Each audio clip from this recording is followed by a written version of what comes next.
Let's be honest for a moment. There's a quiet fear that can creep in, sometime after the age of 40. It's a nagging doubt, a little voice that whispers, "Is my mind as sharp as it used to be?" This fear shows up when you finish an incredible book, buzzing with insight, only to have the key ideas dissolve into a frustrating mist just days later. It's in the moment you walk into a room and the reason you're there vanishes completely. It's the feeling that your brain has become a leaky bucket, that no matter how much wisdom you try to pour in, it just trickles away, lost. And it is incredibly easy to resign yourself to this, to believe it's just an inevitable part of the aging process. I am here to tell you, with absolute certainty, that this fear is based on a lie. Your mind is not failing. Your memory is not in decline. The problem has never been your brain. It has been the flawed, outdated method you were forced to learn. Welcome to 40 Plus Wellness, the channel where we replace these common anxieties with proven, science-backed strategies for a richer, more powerful life. Today, you and I are going to permanently solve the problem of forgetting what you learn. We're not going to use cheap memory tricks. We are going to install a new, powerful operating system for your mind, based on decades of research in cognitive psychology and neuroscience. By the end of this, you will have a system that allows you to learn with confidence, turning information into lasting wisdom that you can use to elevate every aspect of your life. To understand why this is so crucial, let's quickly look at the cautionary tale of Kim Peek. The real-life inspiration for the film Rain Man. Kim's memory was almost supernatural. He could read 2 pages of a book simultaneously, one with each eye, and commit its contents to memory forever. He memorized over 12,000 books. But here is the profound lesson from his life. Despite his perfect recall, he struggled with reasoning and abstract thought.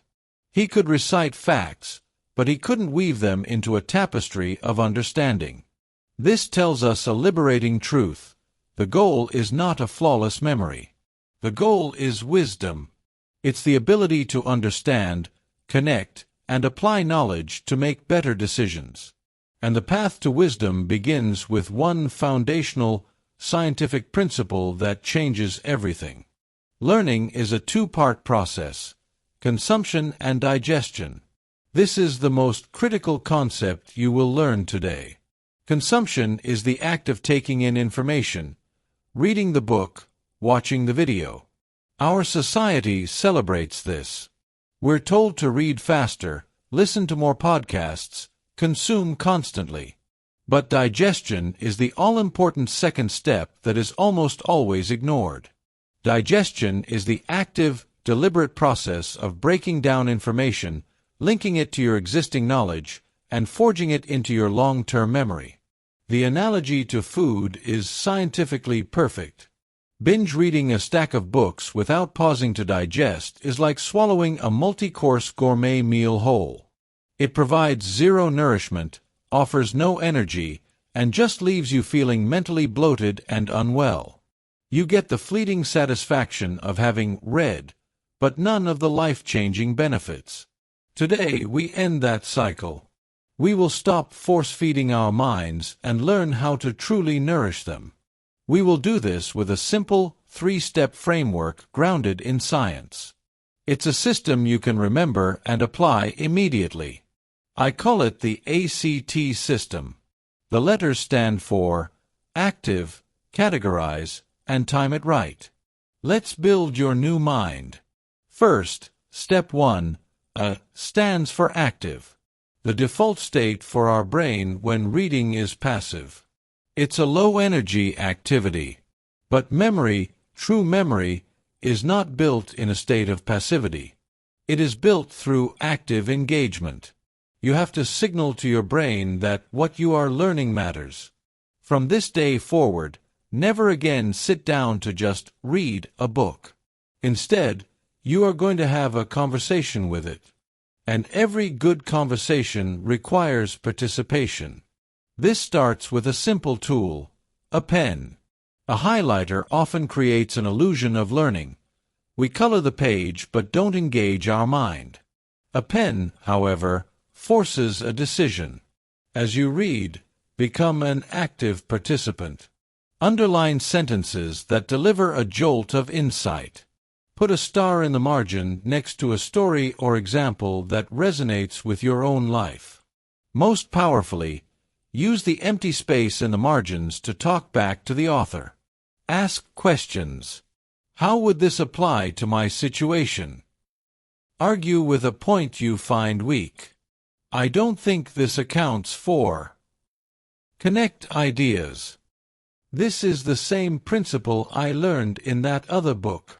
Physically fold the corner of any page containing an idea so important you know you'll want to find it again easily. Each mark, each note, each folded page is a flare you are sending up, telling your brain's memory centers, this right here is worth keeping. This active dialogue is the first layer of digestion, but the real heavy lifting, the part that truly forges permanent memories, is a scientifically validated technique called active recall. Here's the process. After you finish a chapter, close the book. Set it aside where you can't see it. Then, on a blank sheet of paper or a new document, force yourself to write down the most important ideas from memory. What were the key arguments? What was the main takeaway? What were the steps in the process? I guarantee you, the first time you do this, it will feel uncomfortable. The struggle will be real. Your mind may feel blank. You might only be able to recall a fraction of what you just read. This is the critical moment where most people give up, mistaking the struggle for a sign of failure. But I want you to know, that feeling of effortful strain is the entire point. That is not the feeling of your memory failing. That is the feeling of your memory forming. It is the mental equivalent of the burn you feel in your muscles during the last few reps of a heavy lift. That struggle, that desirable difficulty, as cognitive scientists call it, is precisely what triggers the brain to build and strengthen a neural pathway. It's the very act of struggling to retrieve the memory that makes it stronger and more permanent. After you've retrieved all you can, open the book and compare your notes. Identify the gaps in your knowledge. Now you can review with purpose, filling in what you missed. The next time you try to recall it, it will be noticeably easier. You're not just reading, you are actively constructing knowledge in your mind. Now, step 2, C, stands for categorize and connect. So, you've actively pulled out the key ideas.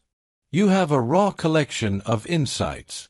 The next mistake we all make is to treat this information identically, writing it down in long, chronological lists. This is like throwing all your tools into one big, messy pile. A master craftsperson has a well-organized workshop. You need a well-organized mental workshop. To do that, we sort our knowledge into 3 distinct categories, because different types of knowledge require different mental hooks to hang on. The first category is how-to knowledge. This is procedural information, anything that teaches you a process or a skill. It could be a new morning routine, a strategy for investing, a framework for public speaking, or a technique for meditation. For this type of knowledge, the science is unequivocal. It must be put into practice.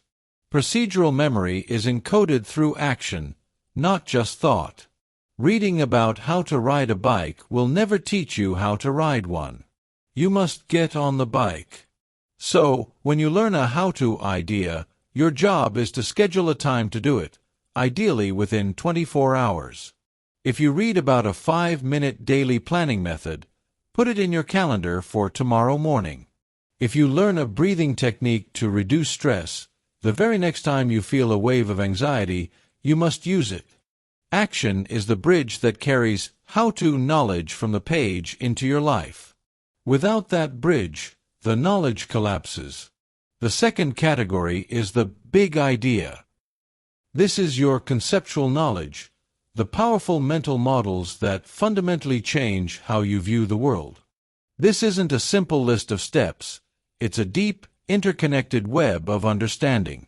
Think of concepts like compound interest, emotional intelligence, or supply and demand.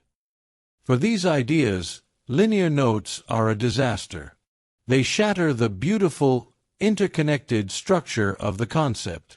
The most effective way to digest a big idea is to draw it. You need to create a visual map of the idea's structure. The simplest form of this is a mind map. Start with a blank page. In the very center, write the core concept and circle it, for example, emotional intelligence. From that center, draw main branches for its core components, like self-awareness, self-regulation, empathy, and social skill. Then, from each of those main branches, you can add smaller twigs with supporting details, definitions, or examples. The act of creating this map forces your brain to think about the relationships between the parts. You're not just transcribing, you are reconstructing. You are building a mental model you can see in your mind's eye, which is infinitely more memorable and useful than a list of bullet points. The third category is the cool fact or quote. This is your reference information, the specific statistics, powerful stories, and profound quotes you want to remember and use later. Trying to cram all of these into your brain is inefficient and creates mental clutter. For this knowledge, your goal is not to memorize it, but to externalize it. This is a core principle from cognitive science called cognitive offloading. You are going to build an external brain. The classic, time-tested method is a simple box of index cards. On each card, you write down one single idea, one quote, one statistic. At the top, you give it a theme: productivity, parenting, courage. Then you file it. Over time, you build a personal, curated encyclopedia of wisdom. Need to write a speech on courage? Just pull out your courage cards. In the modern world, a simple notes app like Google Keep or Apple Notes works just as well. The rule is the same: one idea per note, and tag it with a theme. By building this trusted external system, you give your brain permission to let go of 1,000 tiny details. This frees up precious mental bandwidth, allowing your mind to do what it does best: think, create, and solve problems, instead of just acting as a warehouse. And that brings us to our final step. Step 3, T, stands for time it right. We now have to defeat the most relentless enemy of memory, time itself. This is where we get very strategic. The landmark scientific research of a psychologist named Hermann Ebbinghaus gave us the forgetting curve. It's a graph that shows how our memory of new information plummets over time. Without reinforcement, you lose the majority of what you learn within a matter of days. But Ebbinghaus also discovered the key to defeating this curve. We can use two powerful, time-based principles: spaced repetition and the philosophy of Kaizen. Spaced repetition is a learning method derived directly from decades of cognitive psychology research. It is your single greatest weapon against forgetting. The idea is to review information at strategically timed intervals, specifically, right at the point when you are about to forget it. Every time you retrieve that memory just as it's starting to fade, you send a powerful message to your brain: this is important. Don't delete it. This act of spaced retrieval tells the brain to allocate more resources to that memory, wrapping its neural pathway in more myelin, making it faster, stronger, and more permanent. A simple and effective schedule for reviewing your notes could be: a review 1, the day after you make the notes. Takes 5 minutes. A review 2, a few days later. Takes 2 to 3 minutes. A review 3, a week later. Takes 1 to 2 minutes. A review 4, a month later. Takes less than a minute. This tiny investment of time flattens the forgetting curve, shifting knowledge from your fragile, short-term memory into your durable, long-term memory. Finally, we embrace the mindset of Kaizen, the Japanese principle of continuous, small improvement. The biggest obstacle to any new system is feeling overwhelmed. Kaizen is the antidote. The goal is not to perfectly implement this entire system tomorrow. The goal is to be just 1% better. So, what does that look like? This week, your only goal is to read your next book with a pen in your hand. That's it. Next week, maybe you try active recall on just one chapter. The week after that, you create your first mind map. Commit to a ridiculously small habit. Just 5 minutes a day to review 1 or 2 of your notes. Anyone can find 5 minutes. This consistent, gentle pressure, compounded over time, is what builds mastery and sustainable habits, not a heroic, short-lived burst of effort. So, let's bring it all home. The nagging feeling that your memory is failing you is just that, a feeling, not a fact. The problem has never been you. It's been your method. By shifting your focus from mindless consumption to mindful digestion, you can take back control. Just remember to act. Get active, turning reading into a conversation and using the power of active recall to forge memories. Categorize your knowledge into how-tos, big ideas, and cool facts, giving each one a proper home. And time it right, using the science of spaced repetition to make your learning last. Most importantly, grant yourself some grace. This is not about perfection. It's about progress. The goal is not to remember every word on every page. The goal is to capture one idea that changes your week, one insight that improves your relationships, one piece of wisdom that makes you healthier and happier. That is the true measure of a book well read. You now possess a framework grounded in science. You have the tools. You have the knowledge. You have the power to turn what you learn into who you become.